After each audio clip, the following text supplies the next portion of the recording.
hesab edirəm ki, bu il, məhz bu il, iyun ayında Cəlal bəy Quşadla bağlı belə mötəbər məclisin keçirilməsi təsadüfi deyildir. Çünki gerçək tarixə əsasən məhz bu il, iyun ayında Cəlal bəy Quşadın 100 illik yubileyidir, 100 illiyi tamam olur. Bu gerçək tarixdir. Baxmayaraq ki, Cəlal bəy Quşad özü Qubadlıda hərbi xidmətdən qayıtdıqdan sonra, döyüşlərdən qayıtdıqdan sonra o belə deyək, SARS idarəsində, yəni bu vətəndaş haqları qeydiyyatı idarəsində işləməsinə baxmayaraq, o üstü örtülmüş bir tarixi düzəlişinə ehtiyac hiss etməmişdir. Yəni o baxmayaraq ki, 26-cı ilin iyununda anadan olmuşdur. Onun belə deyək, əskərliyə, müharibəyə, döyüşə, qan qadanın ortasına aparmaqdan ötürü 16 yaşlı gəncin, yenicə məktəbi bitirən bir gəncin yaşını saxtakarlıqla 2 ildə artıraraq onu döyüşə aparmışdılar. Yəni bu hadisə baş vermişdi 1942-ci ildə. Hesab edirəm ki, bax bu tarixi xatırlamamaq düzgün olmazdı.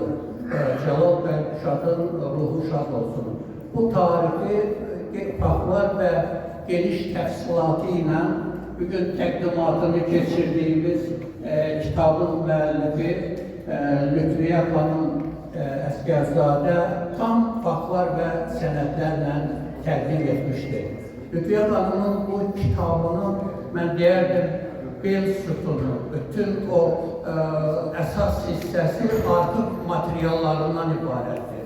Artıq materiallar 606 saylı fond Ədəbiyyat və İncəsənət belə deyək ki, o institutunun fondunda geniş tədqiqatlar aparmış, indiyə kimi məlum olmayan bir sıra faktları, həqiqətləri, üstü örtülü, naməlum məsələləri deməli, Lütfiyə xanım ilk dəfə öz kitabında, əsərində meydana çıxartmışdır.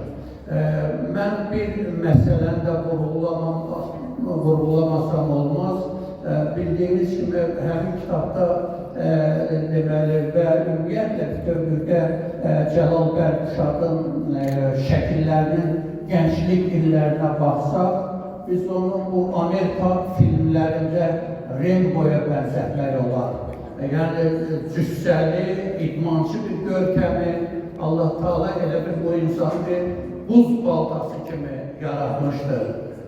Həyatının müxtəlif dönəmlərində məşəqqətlərə, əzab vəziyyətlərə, keşməkeşli həyat yollarına baxmayaraq Cəlal bəy Quşad bütün dönəmlərdə bir Azərbaycanlı igidi, oğlu, övladı kimi bütün mərhələlərdən uğurla keçmiş bir şəxsiyyətdir, yazıcıdır və tarix romanları ilə ən çox sevilən şəxsiyyətlərdən, yazıcılarımızdan biridir. Onun böyük vətən müharibəsi deyək, ona 2-ci Dünya müharibəsində göstərdiyi igidliklər, şücaətlər, keçirdiyi hisslər, ölüm, qan, döyüş, vuruş səhnələrinin özündən boy atması hesab edirəm ki, ona həm qaçaq mətni, həm Babəklə bağlı Sivrilmiş Qılınc əsərini